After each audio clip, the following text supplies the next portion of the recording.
Chapter 23.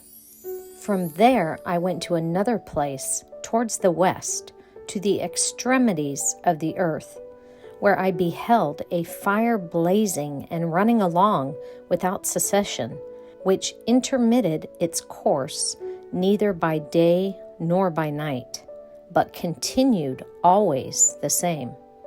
I inquired, saying, "What is this, which never ceases?" Then Ragu'el, one of the holy angels who were with me, answered and said, "This blazing fire which you behold running towards the west is all the luminaries of heaven." Chapter 24. I went from there to another place and saw a mountain of fire flashing both day and night. I proceeded towards it and perceived 7 splendid mountains, which were all different from each other. Their stones were brilliant and beautiful. All were brilliant and splendid to behold, and beautiful was their surface. 3 were towards the east, and strengthened by being placed one upon another. And 3 were towards the south, strengthened in a similar manner. There were likewise deep valleys, which did not approach each other, and the 7th mountain was in the midst of them. In length they all resembled the seat of a throne, and odoriferous trees surrounded them. Among these there was a tree of an unceasing smell, and of those which were in Eden was there one of all the fragrant trees which smelt like this. Its leaf, its flower, and its bark never withered, and its fruit was beautiful. Its fruit resembled the cluster of the palm. I exclaimed, "Behold, this tree is goodly in aspect, pleasing in its leaf, and the sight of its fruit is delightful to the eye." Then Miyka'el, one of the holy and glorious angels who were with me and who presided over them, answered and said, "Chinook, why do you inquire respecting the odor of this tree? Are you inquisitive to know of it?" Then I, Chinook, replied to him and said, "Concerning everything I am desirous of instruction, but particularly concerning this tree." He answered me, saying, "That mountain which you behold, the extent of whose head resembles the seat of Yahuah, will be the seat on which shall sit the holy and great Yahuah of glory, the everlasting King, when he shall come and descend to visit the earth with goodness. And that tree of an agreeable smell, not one of carnal odor, there shall be no power to touch, until the period of the great judgment, when all shall be punished and consumed forever. This shall be bestowed on the righteous and humble. The fruit of the tree shall be given to the elect, for towards the north life shall be planted in the holy place, towards the habitation of the everlasting King. Then shall they greatly rejoice and exult in the Holy One. The sweet odor shall enter into their bones, and they shall live a long life on the earth, as your forefathers have lived.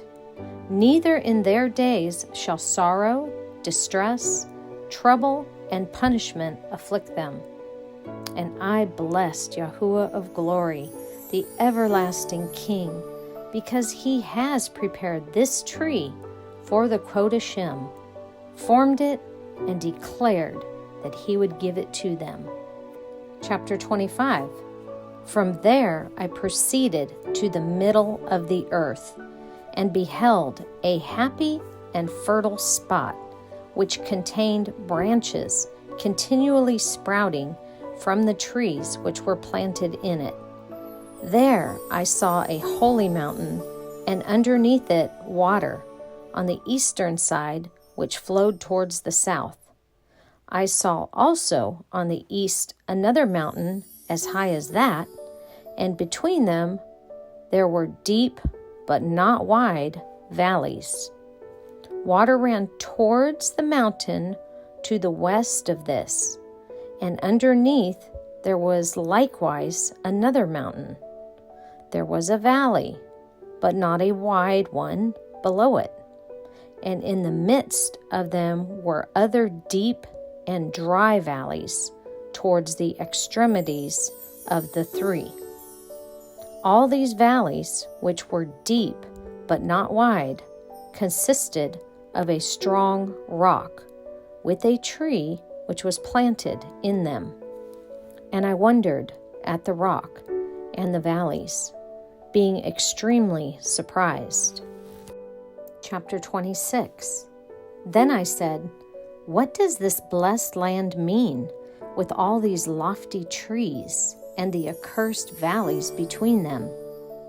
Then Uriy'el, one of the holy angels who were with me, replied, this valley is the accursed of the accursed forever.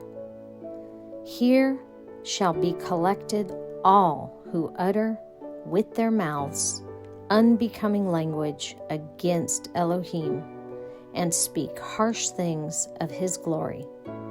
Here shall they be collected. Here shall be their territory.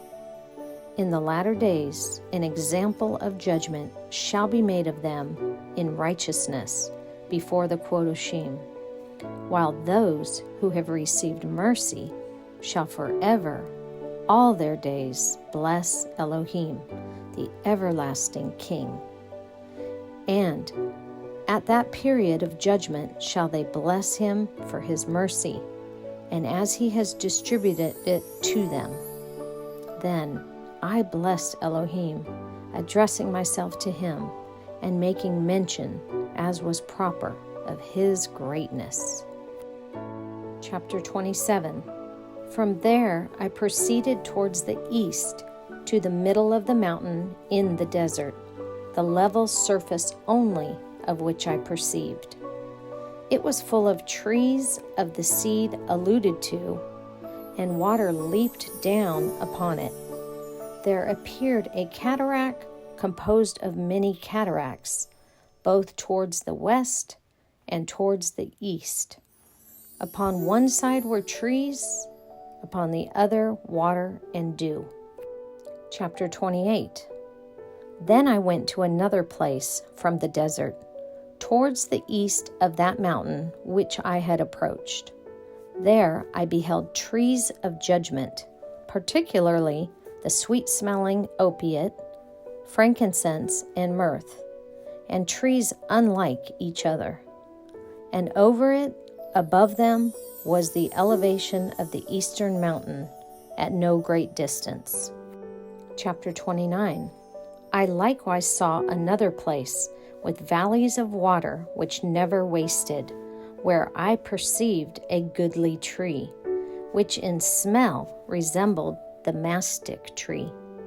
And towards the sides of these valleys I perceived cinnamon of a sweet odor. Over them I advanced towards the east. Chapter 30. Then I beheld another mountain containing trees, from which water flowed like Neketro. Its name was Sarirah and Kalabonba. And upon this mountain I beheld another mountain, upon which were trees of alva. These trees were full, like almond trees, and strong. And when they produced fruit, it was superior to all redolence. Chapter 31.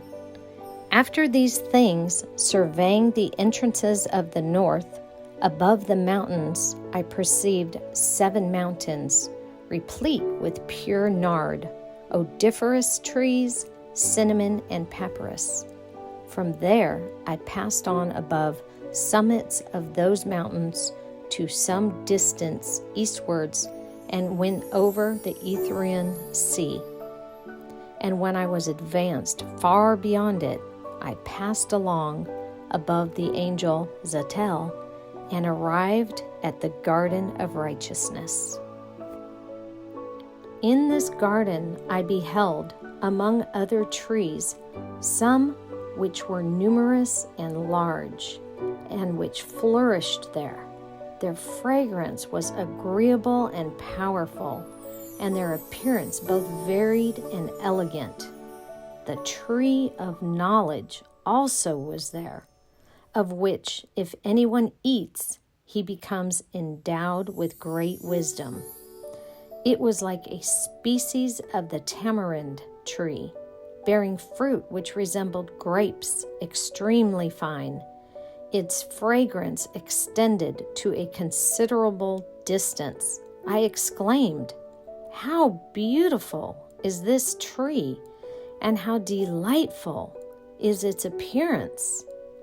Then holy Raphael, an angel who was with me, answered and said, "This is the tree of knowledge, of which your ancient father and your aged mother ate, who were before you, and who, obtaining knowledge, their eyes being opened, and knowing themselves to be naked, were expelled from the garden."